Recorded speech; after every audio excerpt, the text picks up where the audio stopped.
Like I have said, challenges is very, and that you also go to another dimension. But let me tell you, first and foremost, this present administration came on board and they felt that it's neat because it's overdue, it's long overdue. People have been agitating that it's need for us to change our curriculum. Which the government felt, is necessary. And I speak to you today that in Ministry of Education, by God's grace, by next year, we have a different curriculum that will match the 21st century of the education that everybody is expecting. University curriculum?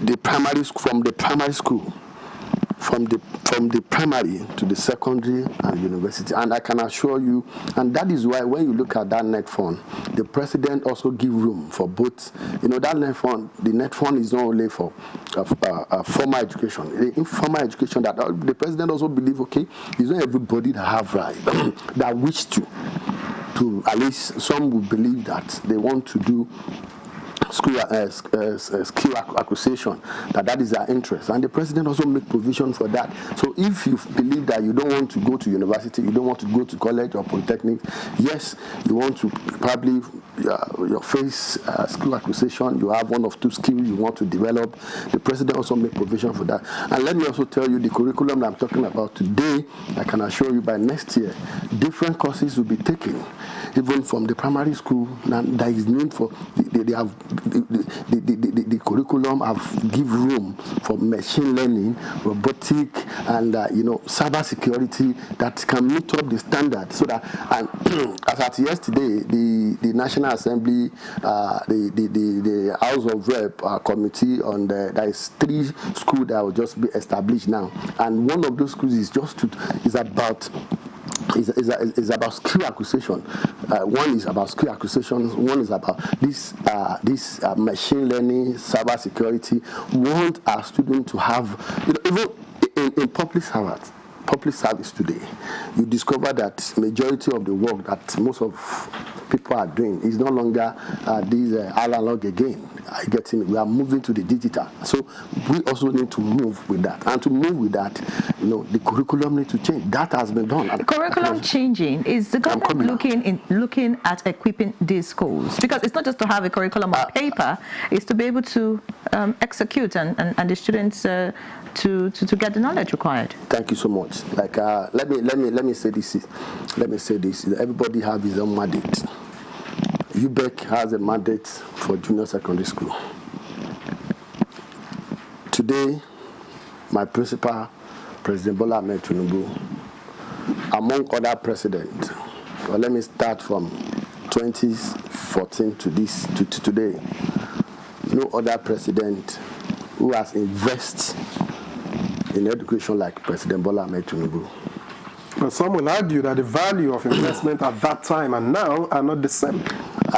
Let me say this. This president is someone who prepared to govern this country. The president believes that in as much as he's investing into the education sector through the TED fund, the president also identified a key place where money is coming from the tertiary institution to the federal government. And before now, in every university or colleges of education or polytechnics owned by federal government, every 40% of the idea come to the federal government. But the president also look at that, okay, irrespective of the fund that I'm injecting to the education, your university through TED fund might not be enough. And the president said, okay, the 40% that you are bringing on board, stop. Don't bring it again. Then use that 40%, add it to the 60%, making 100%. To also do what? To improve our library, renovate our classroom, renovate the hostel where students stay, so that they can feel as if they are the way other universities outside the country feel. When you get to the hostel, you believe you are a comfort place. And the president also identified, okay, there are some little things that they can also do with that 40%. Okay, you give it to them. This, I can say, it is indirect, giving them an autonomy to develop their institutions. And like I have also said, the president also believes that, okay, some of them are saying because the management will be complaining, we are unable to get a quality lecturers. Most of our lecturers are living from one place to another because they are not being well paid. And the president also felt, what are these issues? UTAS and IPPS.